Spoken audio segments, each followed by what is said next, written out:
Before we get to today's episode, I want to tell you guys about a few jobs that are live right now over on Of the West. So first up, 5T Ranch out of Winnemucca, Nevada. They are hiring a farming and ranching foreman. In this role, you would be responsible for managing the haying side of 5T, but you're also going to work on the cattle side of things as well. You manage hay crews, irrigation, operate equipment, everything that makes that side of the business go round. They do say cattle experience is preferred, but if you only fit the farming side of things, they encourage you to still apply. And then next, we have 2 openings with the Livestock Nutrition Center. So LNC specializes in blending customized rations, supplements, premixes, built around the specific nutritional needs of each producer and operation that they work with. So they are hiring a merchandiser based out of Hereford, Texas.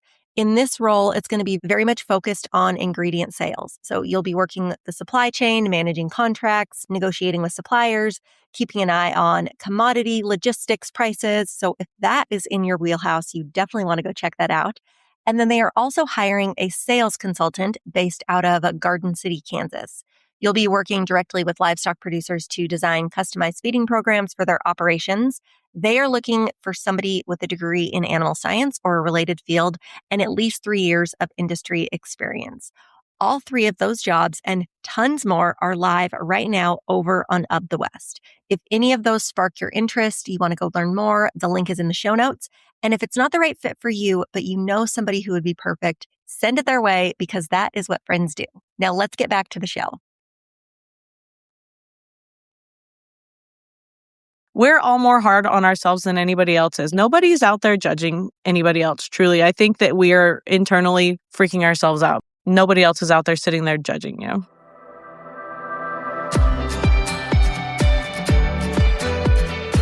Welcome to Leaders of the West, a podcast for innovators and changemakers. I'm your host, Jessie Jarvis, the founder of the West, and I'm sitting down with agriculturalists, entrepreneurs, executives, and everyone in between with the goal of digging into the strategies, mindsets, and lessons that have been crucial to the success of ag and Western. Whether you're carrying on the next generation of your family's operation, starting something from scratch, or determined to climb up the leadership ladder, we're going to inspire you to continue to dream big, growing not just you, but the future of agriculture and Western as a whole. Let's go.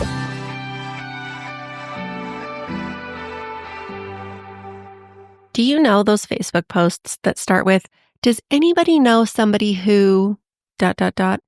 They pop up every single day. Anytime I'm scrolling my feed, I see these types of ISO posts or in search of. And sure, sometimes somebody will tag the perfect person, but more often it turns into a complete guessing game. That is one of the reasons that we built the directory. It's the one place where people in the agriculture and Western industries can go to actually find each other, freelancers, contractors, creatives, service providers, small business owners who already understand what it is that you do, because that is the world that they are rooted in. And it's been really fun seeing the directory work. A designer recently told me that she landed a huge rebranding project from somebody who found her through the directory. And another speaker had told me that she booked her first ever paid speaking event after creating her profile. Those moments make me grin because that is what the directory is supposed to do. Its purpose is to create connections that lead to continued opportunities for others and to also provide solutions for people who are looking for somebody who can help them do whatever it is that they need. So the next time that you catch yourself about to make one of those in search of posts over on Facebook, or if you're somebody who would like to be found yourself, all you have to do is go to ofthewest.co, find our directory, and get to searching. It is the place when it comes to connecting people within our industries, and I know you are going to find the person for whatever job is on your list.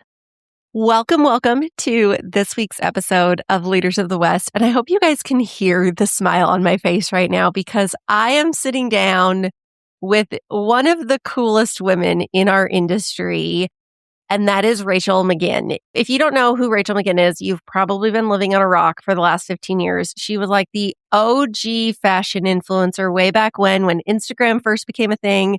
She was and still is to this day everybody's icon. And the reason that she is because she is the most genuine, authentic, stylish, lover of cowboy culture, Western heritage, the most incredible mom, wildly creative.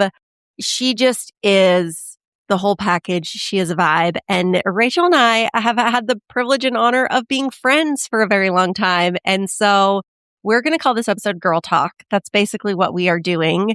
But it is going to be more than just that because Rachel is somebody who her life has changed drastically over the last 10 to 15 years.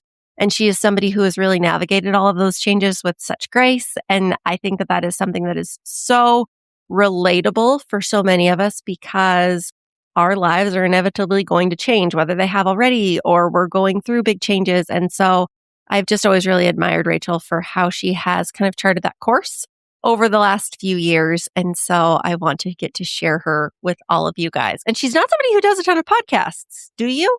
No. See, so this is great too, because long form content is just not a thing anymore. So I know that people want Rachel Joy McGinn, and that is what we are going to give them. Now I'm like, man, I need to loosen my hat. I'm like, all those compliments. I'm like, whoa, it's growing here. Oh, that's perfect. Okay, Rachel, let's kick things off. Who are you? What should the world know about you? Okay, I'm Rachel. Rachel McGinn, as Jesse introduced me, but most of you probably know me as Rachel Joy on Instagram, and some people call me Joe. It's just Joy, Rachel Joy. Who am I? I am a mother and a wife, and I live on a ranch in West Texas. Born and raised in Arizona on a cattle ranch out there. Moved to Texas in 2013, and I got 4 kids. I don't know. That's kind of me. Oh my gosh. You are so much more than that. You are not giving yourself near enough credit. As I alluded to kind of in your introduction, the beginning of your life online, you were considered to be a Western fashion OG, if you will. How did Western fashion just become such a big part of your identity at that time? Because again, this was kind of the 2013, 2014. You had just moved to Texas. Your life was very different. There was no husband, no children. Yes, it was wildly different. So with the Western fashion starting out, it was right when Instagram started out. And there was a few other fashion influencers in the mainstream fashion. And I loved seeing what they were doing and what they were sharing and just how they styled their pieces. And I thought it was so neat. And I noticed clearly Western fashion has been around since rodeo and Western lifestyle has been around since the 1800s. You know, I will never say that, oh, I was the leader of Western fashion. As far as sharing Western fashion online, I will say I feel like I was one of the original content creators that started sharing fashion in the Western lifestyle online. There was just no one doing it at that time. And like I said, I saw those other fashion influencers sharing, and I thought, gosh, what a neat way to bring this light in. And where I grew up in Arizona, fashion from when I moved to Texas, like Western fashion is wildly different in Arizona than it was in Texas at that time. And I felt like everyone in Arizona, all my family and friends out there judged me a little bit for the way that I dressed from my style in Texas. Not that they judged me, it was just different, you know? And so I thought, okay, this might be fun, a different way to kind of change the Western world, because at that time it was a lot of, which it's funny, at that time is what is trending again now. And it's crazy that it's only been like 15 years and it's already back in circulation, which was a lot of camo and bling and fat babies. And it was great back then. It was just, I wanted a little bit of more change and variety and for people to see that there's so much more to Western fashion than what was being shown at that time. Like there's just, even now, you know, Western fashion is such a huge, there's just so many different styles just with cowboying. There's so many different ways to cowboy. And cowboys wear their style so differently, you know? Well, and it's so funny that you bring that up because I was literally just writing that down. So I find it to be so interesting how based off the geographical location or like the region that you live in, what looks like a cowboy is very, very different. And I always use the example of, I remember I was in the grocery store here in Southern Idaho and I was over in the beer section. And there was a cowboy there who I did not recognize, which is obviously very uncommon living in the small town that we do. Everybody knows everybody, Yes. right? And I definitely gave him like the up and down look. And I was like, that man is from Arizona. I absolutely know that man is from Arizona. I buy my beer, my milk, whatever it was that I needed at the time. I walk out to the parking lot. This guy is also kind of walking out at this time. He gets in a vehicle. The license plate says Arizona. It was very, very evident to me that yes. that is where he was from. Like, do all cowboys in Arizona wear denim shirts? Or is that, I feel like that is a very common thing. The hat shape, there's always the Wrangler denim shirt situation.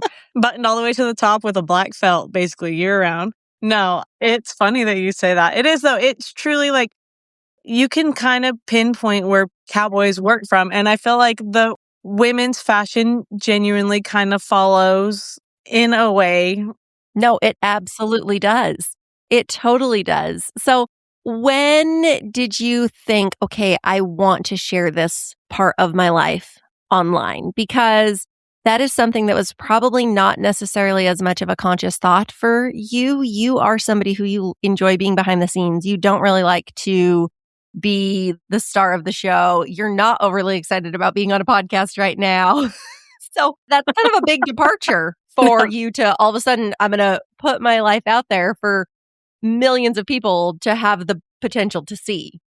Honestly, I think it was so much easier to post and share all that stuff back then because I didn't have a following. It was, I was sharing it for myself and it was like, okay, I like this, so I want to share it and it's for me. And then that grew. And then that's when it was like, okay, time to go back into my shell. Like, I don't want to be the center of attention type deal. Does that make sense? No, that makes perfect sense. And here we are, right? Yeah. As we've alluded to, your life has changed drastically in that time period. Obviously, you've met your husband, Zach. You started out with twin boys that spent a substantial amount of time in the NICU, which they are absolutely wonderfully happy and healthy now. Oh, yes. You have 2 daughters as well. So you have 4 children, the McGinn 6. Yeah. I know that one of the things, and we've kind of talked about this in the past, is we have both been through very different seasons of life. How do you think that you have navigated those different seasons that you have been through? Like when the boys were in the NICU, obviously fashion was not something that you were thinking about at the time. And then now having additional children as well, there is a continued departure from that. Obviously moving into your silver work, you're somebody who you really have continued to like reinvent yourself, but in a way that's very true to you. But how do you just really sit in the present and love the phase of life you're in? Honestly, it's hard. Like, I feel like there's part of me sometimes that I'm like, gosh, like I think back on those days and like, I worked for Ariat at the time. So traveling to rodeos and Zach's music shows, and we were just doing all these things and like having the twins really just full on, like it was full throttle, like shut down. Like, okay, we were in the hospital, like you said, for such a long time. Fashion was clearly at the back of my mind. And I feel like that was kind of right when I was like gaining, that was when I was right in it. And then it was like, just came to a full halt, like full stop. And then I just got thrown into motherhood in the best way. Like I would never change anything. It's just kind of rolling with the punches. And that first year was trying to figure out that was such a drastic change. It was such a big change. And I feel like still now I've figured it out, having 2 more little girls and stuff, and motherhood is full on where I'm at. And I don't have any kind of good advice for it because I feel like I was in the thick of it, just trying to look back and like, oh man, I really miss this part of my life. But then you start to look at like the good parts of your life and you're just like, no, this is what I've always dreamed for. And this is what I've prayed for. And I'm here and I've got it. And like, I am so thankful to God for where I'm at. I think that that is so true. And I think back to, because obviously we've both really evolved in who we are and what we do since that time that we first met so long ago. And I think about how there is always a part of you that kind of like misses the old you, but you also, there are so many different versions of the old you, and knowing that there has to be a new version of you in order for there to be the older version of you. And somebody this morning who I was interviewing had said that he wishes that he was 3 years wiser. And I thought, wouldn't we all wish that we were 3 years wiser? Like if I knew 3 years ago what I know now, I would be in a completely different place. But you don't develop that knowledge without having to go through that process. And it really does look so much different when you go from being single to then just being married to then being responsible for children and all of the other elements of life that are included in that process. Absolutely. It's huge changes. And I will say, like, I'm very blessed in the aspect that my husband still plays music. So we still get these, opportunities to feel like we were in our 20s, but get to bring our kids along with us. And so it's so fun for them to get to see this part of life that they never would have, who we were before kids. And so it's cool that we still get those opportunities. Oh, absolutely. So one of the things and I love that you just mentioned that, Zach obviously does play music. We've established now you guys live on a ranch. You've got 4 kids. Your husband does have a music career. You are a silversmith now. What does prioritizing your life look like day to day? Like, what is the behind the scenes of your day to day life? Oh gosh, chaos at all times, all the time. No, truly, I feel like our schedules, Zach and I, truly run on our kids. Like, our kids' worlds are so busy, which is crazy that, these little things can be so busy. Who would have known? But they are. And so our lives revolve around theirs very much. And then Zach and I try to find time in between all the chaos to do stuff for ourselves, with me, with my silversmithing. I chose to send my little girl to school earlier this year, 2 days a week, just so I do have 2 days for myself to find time to silversmith and help Zach if I can on the ranch and do things like that, which it was an internal battle, like truly, and it still is. Like, it feels like a selfish decision because I feel like I'm going to miss out on those times with her being little. And I know I'll probably look back and regret that one day. But in that same breath, she loves school. Like, she asks to go to school. She wants to go to school more. And so it's hard finding that fine line between our kids. And like, Zach gets to go play music. He'll try to find 1 or 2 weekends out of the month to go and play a show so he can still have that part of him. Parenting is such a fine line of like giving up yourself, but getting more joy out of it, if that makes any sense. Like, I would never trade my kids. They are my absolute world, but you lose a lot of yourself in that in the best way possible. And I think that is the perfect analogy. Like, you absolutely lose part of yourself, but in order to gain anything in life, you typically do have to lose something. It's really hard to just continue to gain and gain and gain. And I think that what you end up finding through kind of living that life through your children, obviously you're not making your children live your life for them. You get to experience life from their eyes, is what I mean by that. Yes. But it gives you a whole new perspective, and it really does. Like, it fulfills a different cup that didn't exist prior to. Yes. So let's talk about silversmithing. Where did that come from? You have always been a creative. Obviously, it started out with fashion, and then you also really developed the home and kind of interior designer side of Rachel McGinn.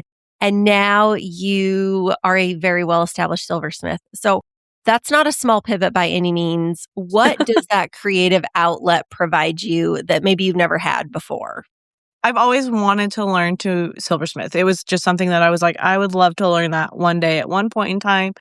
I didn't know how I was going to go about that, but I wanted to, because obviously once I had kids, I'm like, well, I can't go back to college. Like, I mean, I could, obviously I could, but where we live, the opportunities for that in art school are slim to none. And so I'm like, well, how am I going to learn how to do silversmithing? Like, I want to do this. And it was when I'd had my 4th child and I was nursing her all the hours of the night and during the day. And I'm sitting here I want to learn something. So YouTube, I have figured out in my 38 years of life that YouTube can teach you everything that you could possibly want to know. Honest to goodness. Absolutely. Like, everything. I had posted that one time, I think on Instagram, like, YouTube will teach you anything you want to know. And this person had messaged me and they were like, no, seriously, my friend is a surgeon, like a orthopedic surgeon. And she's like, she learns how to do knee surgeries all the time on there. And I was like, see, I knew it. I knew you could learn everything. Like, I'm going to go learn how to do brain surgery on YouTube, I swear. You probably could. So YouTube is kind of where you got your start then. As well as I looked on Instagram and TikTok, and there are so many makers out there that share things. And Nevada Watt, she has a program online. Like, there is just so many incredible makers out there that are willing to teach. And I just spent my hours when I was breastfeeding my child teaching myself how to smith. My friend Sadie Durstein, who I'm wearing her cap right now, she's one of my best friends, and she's a silversmith. And I called her and she was like, hey, I can kind of give you a rundown of the tools that I think you would use, and any knowledge she had, she was super helpful too. So I just had some friends in my corner and family members and YouTube and TikTok and Instagram on my side. Well, and Sadie is another prime example of somebody, she was not always a silversmith. That is a trade and a craft that she picked up after having children. Yes. I love that you brought up Be a Maker School because what Nevada has created there is incredible. In case anybody has not heard of it, basically it is a place where you can go learn from instructors. Basically, all of them are masters in their craft. Whether or not they would consider themselves to be a master, they absolutely are. And literally anything when it comes to tooling leather, making shaps, doing any kind of silver work. There's a business course, cinches as well. Literally anything under the sun that you could think of making with your hands. Chances are you can find it on Be a Maker School, which I absolutely love. Yes, Nevada has done a great job at that, especially for ranch people like that live in the middle of nowhere that don't have the opportunity. You can get on. All of us have a phone of some type, and you could learn on there. I love that. And I think, too, it just goes to show the importance of taking initiative in your life. And I truly do believe that. I think that I've often thought about this of every decade of your life in your 20s. Can you imagine if you spent 10 years doing something? You would very much be a master at that within that 10-year period. Oh, so then yeah. in your 30s, you could take your 30s and take that 10 years and learn a completely different thing. And then in your 40s and your 50s, and by the time that you were 60 years old, you could truly be a master in 5 completely different things. But it takes initiative in order to do that. Yeah, my 30s will be brain surgery, Jessie. Although I'm going to go to you for a lot of advice. I don't know that brain surgery is going to be that thing. I'll let that slide this time. But when I'm a master brain surgeon, right, you might I'm going to regret that. Zach's music is a whole other world, something that you have been a part of and been a huge supporter of for your entire relationship, which is one of the reasons that you guys do have such a successful marriage. But what does it look like to be a supportive partner while also having your own thing going on? I feel like Zach and I work really well in that aspect of he's so supportive of me and what I do and vice versa. I feel like we put ourselves second to support the other one. Like if Zach wants to go play music, I'm all for it. Like go, please. I want you to chase your dream, go chase your goals. Like he's worked at being a musician since he was in 8th grade. I want him to do good. And so if that means, hey, I scheduled this awesome show, I want you to be there, but our kids come first also. So, we both take the back end of like with me, with my jewelry, like I want to go take classes and he's like, cool, I've got the kids. Like you go do your school. Same for him when it comes to music. Like if it's a show that our kids can't go to, I have no problem sitting back and letting him go and take the reins on that. And there's a lot of the times that our kids do get to go with us. And so that's really cool too. So I think it's just us supporting one another and always pushing each other to continue chasing our dreams because being yourself, it's important. And I want our kids to see that one day, we put them first. Our kids will always come first, but we're still humans too. And we only get this one shot at life. And I want them to see that they can chase their dreams too. One day if they choose to have children, that they can also keep doing what they love. I really think that is so very important. You equally have to put yourself first, but also put your children first. And I think there are many times where they will have interests that differ from ours. And so we have to, just like we would want for ourselves, we want time that we can go put into our own interests to better ourselves, to build our craft, to learn more about it. We have to do that for our children. We can't just think, oh, because I'm a cowboy and I'm a rancher, all my kid wants to do is go rodeo and brand and move cows. Maybe he wants to be a football player. And so I have to help him fulfill those dreams while also still fulfilling my dreams in whatever that may be. Yes, absolutely.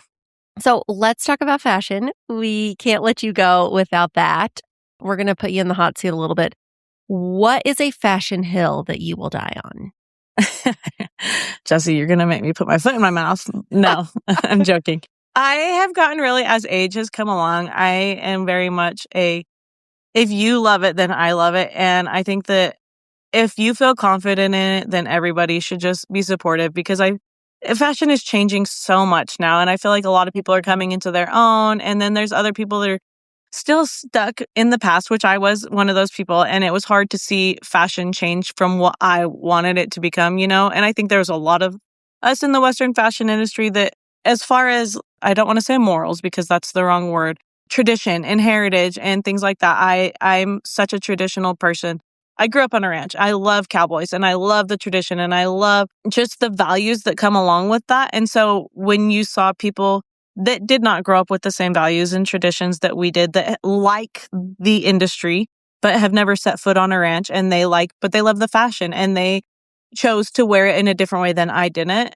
At first it used to bother me. And now I've learned, they're just expressing themselves in a way that they like. And I think that's wonderful. And I think that just if everyone chooses to love the way that, to be confident in their own skin, I think is just the best thing that people can take away from fashion. When it comes to being confident, are you somebody who's always been confident, or is that something that you have really had to kind of continue to grow and nurture in yourself? Growing up, I was always confident, which is wild because I was like a very nerdy child. So I don't know if I had to become confident to outgrow my nerdiness. As I've gotten older, though, I have caught myself not being as confident. And it's one of those things that I'm learning myself that, okay, if I want to do this or if I want to be in this situation, then I'm the person that's responsible for that. And so I have to make myself confident in those situations. But I am the one that makes myself more uncomfortable than anybody else ever could. I find that to be so very similar. I would echo that just because I feel like when I was a kid, but I almost think it is a little bit of being naive. You don't know what you don't know, so you don't know that you're not confident. But then as you get older, and maybe honestly, without realizing it, you become a little bit more judgmental. Then you think, Yes. Oh, wait, now because of that, I am less confident. And so I think that is something that is really important. And I know we've talked about this a number of times on the show we had Lindsay Branquino on, and that episode was solely centered around how to build confidence. Yes. And you don't get to build confidence by sitting at home on the couch. Like, you have to put yourself out there in an uncomfortable situation, which is then going to build confidence. Confidence comes from putting yourself out there. Absolutely. It really is like a muscle. It is not going to continue to grow or get stronger if you don't actually lift the weight to work it out. Truly. And one thing I've really figured out too as I get older is that we are all going into situations where you're nervous and stuff like that. I think we're all more hard on ourselves than anybody else is. Nobody's out there judging anybody else, truly. I think that we are internally freaking ourselves out. Nobody else is out there sitting there judging you. Where are you shopping right now? What are you wearing? What are you loving? What are you obsessed with? Give us some details. Who's your style icon? Gosh, well, Lindsay Branquino is always going to be a style icon. I love everything that girl does. I don't know. Walmart is my go-to out here in the middle of nowhere, West Texas. There's not a lot of options. I'm kind of like living out of my closet again. I am just trying to find some like good jeans and a basic tee, and then dressing it up with my jewelry is kind of my go-to lately. I love that. I will say same with Walmart, especially on the kids side of things. I have gotten our kids so many clothes there. I will say, though, it depends on the Walmart. So the one that's local to us is not the greatest when it comes to clothes. But when I go to a larger area, it is off the charts in every department, men, women, child. So if you are somebody who you walked into your Walmart and you're like, wait, I hear people talking about it, but I am not seeing it in front of me. It could just be that you're going into the wrong one. I hate to tell you that. No. Truly, we just had this conversation this last weekend because I just got some really cute jeans and a cute shirt there last week. And everyone was like, where did you get that? What boutique? And I was like, and I want to support all the boutiques. That's my first priority. Mm-hmm. But I did find these cute outfits at Walmart, and they were like, Walmart? Really? And I'm like, and they're like, ours has garbage. Like every single one of them said the exact same thing. Like, no, it's terrible. Ours is terrible. So I don't know if San Angelo's Walmarts are just top notch or what, but they've got great clothes. We're definitely going to hit up a Walmart. Okay, let's go to our rapid fire round. What do you hope people remember most about you? Honestly, I don't care if anyone remembers me. I know that sounds crazy, but my kids and my husband and my family, I just want them to remember me and how much love I had for them. And they are my whole world. What is a non-negotiable in your life? Being able to see the sunrise and the sunset. If you were a professional athlete, what would your walk-up song be? Old Slewfoot by Johnny Horton. I don't know that I've ever heard that. You're going to have to go listen to it and you're going to die. You're going to be like, this is Rachel McGinn to a T. Okay, well, you know what, though? We do. When people tell us what song, we add it to our walk-up songs playlist. So this is going to be added on there. And I will say, there is such an eclectic mix on there. It really is the best. And they're all pretty high energy because, again, walk-up song. So if you guys need This is a great one. a step up in your day, let me tell you what, you guys are going to have to go to Spotify and search walk-up songs of the West, and the whole playlist of every single guest's song is going to be on there. I can't wait. What is the smartest thing that someone's ever told you? You miss the shots that you never take. You'll always miss the shots that you never take. I feel like it's just pretty self-explanatory. We're all in charge of our own life. And if you want to take those shots, you got to do it yourself. Yep, you got to put yourself out there if you want anything good to ever happen. Okay, last question for you. Favorite things. Do you have a favorite book, podcast, life hack, maybe a fashion hack, something that has changed your life and you want more people to know about it? Clearly YouTube. It will teach you everything. There's a reason that people call it YouTube University.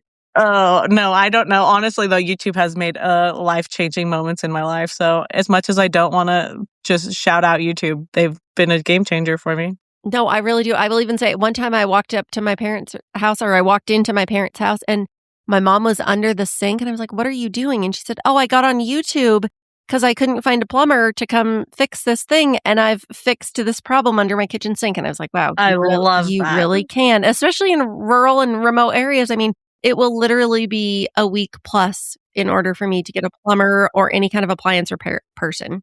Yeah. No, I think I've fixed like lawnmower problems from YouTube. Okay, you guys, definitely. Next time you have a problem, don't call your mom. Go to YouTube. Hit up YouTube. Rachel, where can people find you online if they are not already following you?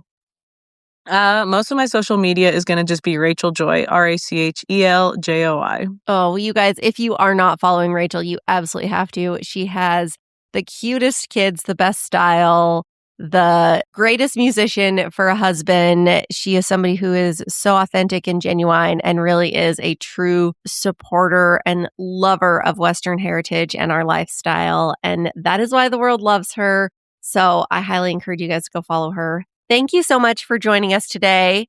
Rachel, you are such a gem. Thank you for having me, Jessie. It's always great catching up with you. Okay, you guys, you know, you can find us back here next week with a brand new episode of the show. I can't wait to see you then.